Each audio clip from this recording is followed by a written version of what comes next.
Hello' মাই family, আসসালামু আলাইকুম। কি খবৰ আপোনালোকৰ? আশা কৰিছোঁ আপোনালোকে সকলোৱে ভালে আছে। ময়ে ভালে আছোঁ। তো আজি পূৰা বতাহ বৰষুণ দি আছে। তো এইটো ঠাণ্ডা বতৰত ভাবিলোঁ চিকেন বনাওঁ। তো বৌহঁতৰ ঘৰতে গুচি গ'লোঁ চিকেন বনাব।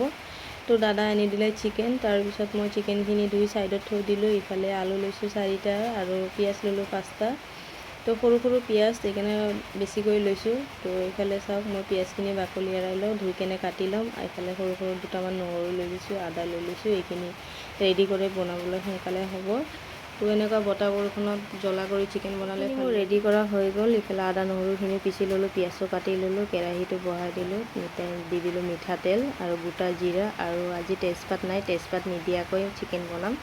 ইফালে গোটা গৰম মছলাখিনি দি দিলোঁ, জিৰাৰ লগতে দি দিলোঁ। তাৰপিছত পিঁয়াজটো কালাৰৰ ৰঙা কাৰণে অকণমান চেনি দি লাৰি চাৰি ৰঙা হ'ব বহাই দিম। গুড়া মছলাখিনি ৰেডি কৰি লওঁ। জিৰা লৈ ল'লোঁ, ধনিয়া লৈ ল'লোঁ, জালুকৰ গুড়ি, জলকীয়া গুড়ি, হালধি, নিমখ আৰু চাইন মছলা অকণমান লৈ লৈছোঁ, বেছি লোৱা নাই। অকণমান জলকীয়া গুড়ি বেছি দিম, আজি অলপমান বৰষুণ হোৱাৰ কাৰণে জ্বলা কৰি বনাম। পিঁয়াজটো এনেকুৱা কালাৰ অহাৰ পিছত দি দিলোঁ আদা নহৰু পেষ্ট, শুকান মছলাখিনি দি অকণমান লাৰিছোঁ। বেছিকৈ লাৰিলে মছলাটো তিতা হৈ যাব, খাবলৈ তিতা লাগিব।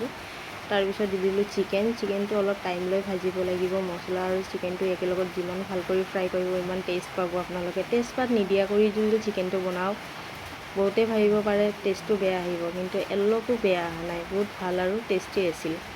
তো কিছুমান বস্তু নাথাকিলেও যে আমি চিকেন বনাব নোৱাৰোঁ, ট্ৰাই কৰিলে চব বস্তুৱে পাৰে। তো গাইজ চাওক, মই 10 মিনিট ঢাকি দিছিলোঁ। তাৰপিছত চাওক কিমান অলপমান পানীটো শুকাই কেনে তেল এৰি দিছে। তো আধাখিনি হৈয়ে গ'ল, এতিয়া আপোনালোকে চাব পাৰিছে। তাৰপিছত দি দিলোঁ কাটি থকা আলুখিনি অকণমান লাৰি চাৰি, আৰু ইয়াত ঠাণ্ডা পানী দিলে টেষ্টটো বেলেগ বেয়া হ'ব। সেইকাৰণে মই কুহুম গৰম পানী দি দিছোঁ। এবাৰ তেজপাত নিদিয়া কৰি একবাৰ ট্ৰাই কৰি চাব, বহুত খাবলৈ ভাল হয়। আৰু অকণমান বতৰটো বেয়া কাৰণে জ্বলা দি দিছোঁ। এইটো আপুনি ৰুটি আৰু ভাতৰ লগতো খাব পাৰে, আমিতো ভাতৰ লগতে খাম।